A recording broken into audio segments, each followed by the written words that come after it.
During school hours, they're out. Dentista con su gratis. All the prostitution is taking up every single block. They will be out with their pimps, and they don't care. Jaylene Lugo is 14 years old and taking the number 7 train home from high school for the first time. With a Kirby doll on her book bag, her walk on Roosevelt Avenue is a jolt out of childhood innocence. I've seen teenage boys go up to the prostitutes. In one busy spot on 90th Street, men are led downstairs to a brothel on a regular basis. This is turning into a red light district in Bangkok. You walk up and down from the 70s all the way down to the hundreds. And all you're going to see are different massage parlors with women outside soliciting men. There's no moral compass anymore. Pix 11 even found women sitting on mattresses outside a furniture store near 93rd Street. One of many scenes unsettling Jaylene's mother. I grew up in this neighborhood. I've been here for 31 years. I was born and raised here, and what I'm seeing here today is not what I grew up seeing.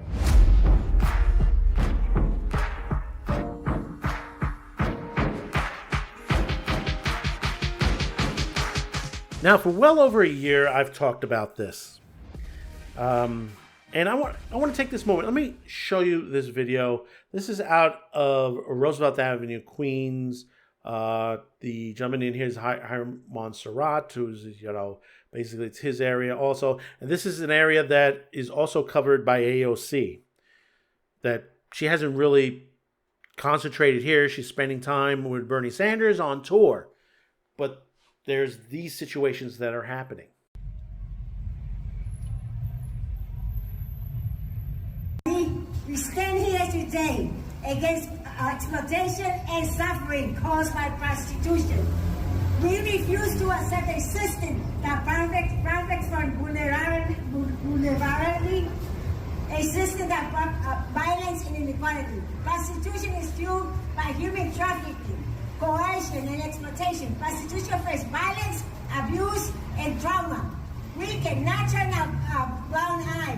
Prostitution harms not only those directly involved, but also our neighborhoods. It fuels crime, endangers public health, and damages the fabric of our community. We must hold accountable the traffickers, the pimps, and the buyers. We must come up with stronger policy to stop this crime. Stop exploitation and human trafficking. Shut it down! Shut it down! Shut it down! Shut it down! Yeah, we're talking about it again. We're talking about human trafficking. We're talking about the prostitution, brothels that basically, according to Mayor Adams, they've cleaned up in Roosevelt Avenue, Queens. Inconceivable! Well, and I said this before, it hasn't gone away. It might not be open forefront as it was before, but it's still there. It hasn't gone away at all, including the basically the stuff that's being sold on the street that has been stolen, shoplifted from stores, illegal ID selling out there of passports and Social Security, illegal food vending. People say, well, they need to live. No, I'm sorry. You have people out there, and we're going to be talking about the prostitution end of this. These are people that are being human trafficked, women that are being brought into this country from China, from South America, from Central America, Mexico, Africa.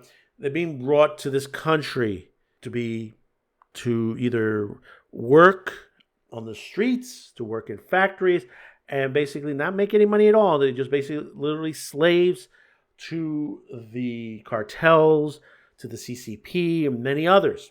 Now, Viral News brought this up on here a little bit back, and a little hat tip to Viral News to the point.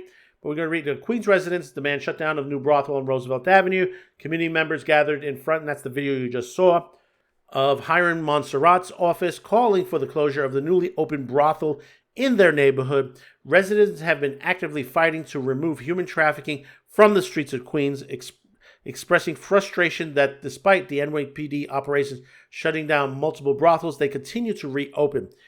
They stated that a new location has opened at the Palladium Bar, which innocent until proven guilty, to the point I haven't seen any videos as of yet from the guys on the ground, where they claim prostitution is happening in the basement. And I wouldn't doubt that that's happening. I mean, back in my youth, and I remember this situation, street prostitution used to go wherever they can. They'll go down back alleys. They'll go down staircases to basement level. There was one group, because we had something, what was it, on 22nd Street. That's what it was, on 22nd Street. That's between 3rd and Lexington. It's not there anymore. There used to be a company there that handled a lot of the newspaper routes, where the Daily News, or New York Post and all that, and they were a distribution center. Most of the time on there, till like well into the morning, they used vans and trucks. The vans were used later on in the day, and so the vans would be still there, and prostitutes were using them as makeshift rooms. Besides that, we also had hotels, these HR hotels that were there for quite some time. But if someone didn't want to pay for a hotel room, they would basically use these vans that were there. On occasion, they got kicked out of the vans. The guys would show up and like, get out, to that point. But it continued on, and the community complained about it, and they were never able to shut it down, until the company moved out, until those vans were gone, the trucks were gone, and basically Manhattan cracked back on prostitution, which drove them to mobile and to phone number, basically. Yeah, you couldn't find them, or if you're on 10th, 11th Avenue, to that point. But this is what's been going on to the situation. And before we read this out of Pix 11 New York, this is the local channel there, Channel 11. Remember, don't forget to subscribe if you're interested with this subject matter and other subject matters that we cover on this channel. We try to be original with some of our subject matters and all that. We'll bring some stories that you may have not heard on the networks, or basically the networks only do 2 seconds on, or basically it's not at all. So subscribe and hit me a like there, and share this video, and don't forget to throw down a comment on there. We really do appreciate that. So from PIX 11 New York, mission incomplete. Illegal brothels continue to plague Roosevelt Avenue. Nearly half a year has passed since Mayor Eric Adams announced the creation of a multi-agency task force to address the quality of life concerns along Roosevelt Avenue and the Queens neighborhoods. Yet concerns over illegal brothels and prostitution persist. On Sunday, former Councilman Hiram Montserrat and the Restore Roosevelt Avenue Coalition highlighted the Palladium Bar at 111-34 Roosevelt Avenue, alleging, and this is allegations, innocent until proven guilty to that situation, that the bar operates a brothel in its basement. In addition to that brothel accusations, local clergy and community members expressed concerns about the proximity between the bar and the Iglesia Central Cristian Juda, which is a church there, Spanish church, citing the business violates a rule that requires it to be 200 feet away from a house of worship. And we're talking about the bar itself. My church is directly next door to this rowdy bar that we understand also operates as a brothel. The NYPD response to this location, there has been assaults. It is a dangerous establishment. We cannot understand why the state would give them a license, said Reverend Edgar Vinces. Why are streetwalkers still on 82nd Street and Roosevelt Avenue in Jackson Heights? Why is the Bodega brothel still operating on 99th Street and Roosevelt Avenue in Corona? Why does this rowdy bar even have a license operating next to a church? Message to the city and state, mission incomplete on Roosevelt Avenue, said Montserrat. For years, the areas of Jackson Heights have been an influx of human trafficking and prostitution concerns. Complaints about Roosevelt Avenue brothels and outdoor solicitation have only increased, causing the NYPD to raid storefronts allegedly being used as brothels. But I have showed videos here before, and there are other YouTubers out there who are on the ground with this, and they themselves have said, they've shown you that the police, their hands are tied. There's some that you might see on the corner down the block a bit, and you go up a bit, and you find the prostitutes. It's not uncommon that this doesn't happen. This does. It does. All the time. It's just literally because cops show up, they have the media there. That's all it is. It's a media circus. To this point.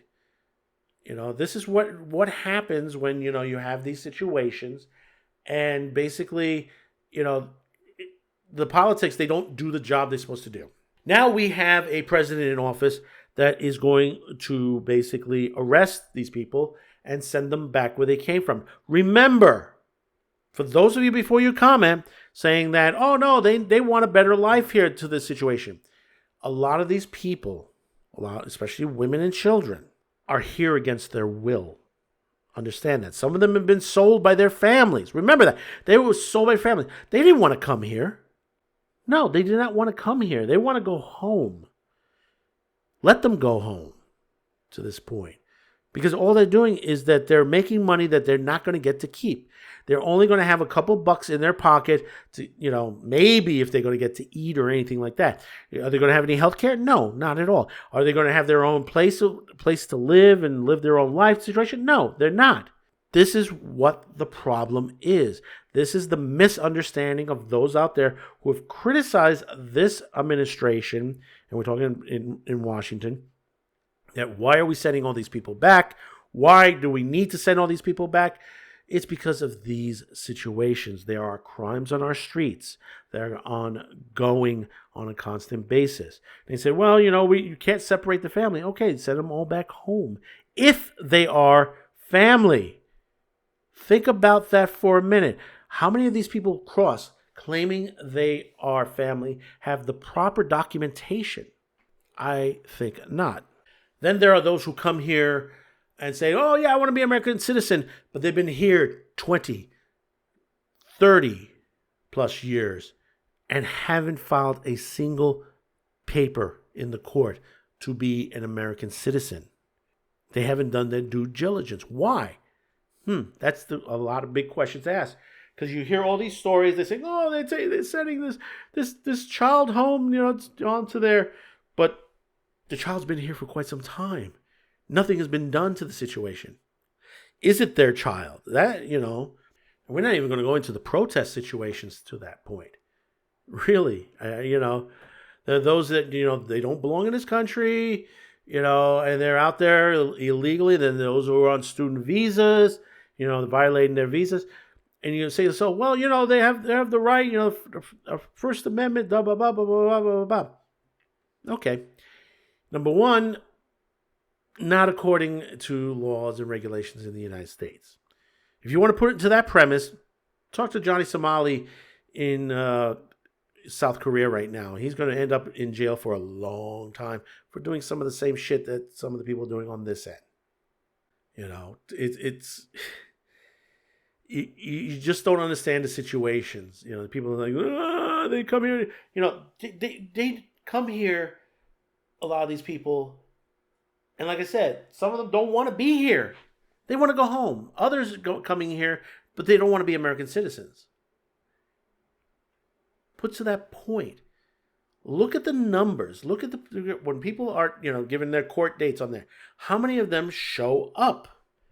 Not much. They want to live off the taxpayer dime. And that's what's happening here too. That's what's happening here on Roosevelt Avenue. These people are mostly living off the taxpayer dime because they probably got business and insurance and stuff like that. And, they have the businesses running because they have to rent out, lease out these properties, and they're using them as brothels. They're using it as a crime syndicate situation. We need to go in there. Listen, we have a new FBI. We have a new DOJ out there.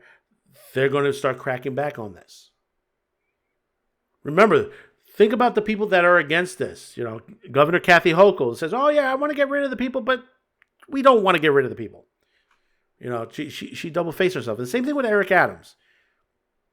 You know, people say, well, you know, he bent the knee to Donald Trump. And, you know, no. He's trying to save his ass because he knows he's probably headed for either expulsion from his office or jail time. Or maybe both. But like I said, still a problem in Roosevelt Avenue. And, you know, comment. Let me know your thoughts about this. This is something we've been talking about well over a year. You know, this is a situation, and it has. And remember, this is AOC's district. Where's AOC? Alexandria Ocasio-Cortez. She's hanging around with Bernie Sanders on that oligarch tour situation. She doesn't show up to her district. People around the neighborhood tell us, we haven't seen her. She hasn't been here. She hasn't been here on any of the raids that have gone on. She doesn't give a shit about her district. People need to understand that, and this is why she should be voted out of office. I got a question, because a lot of people in her district don't like her because of what she's done. How is she still in office? I got to ask that question. So comment, like, share, and hopefully today's the day I've earned your subscription. Once again, thank you for tuning in. A programming note, Taco Thursday will be returning in April. We'll let you know what week we will be starting it on, as we're starting to wind back into service. I'm feeling a little bit better. Situation. Actually, we had a delay on another situation that we were working on, but that's going to be remedied soon. And hopefully we'll be back in service to you with a lot more videos. So until next time, thank you for tuning in, and bye-bye now.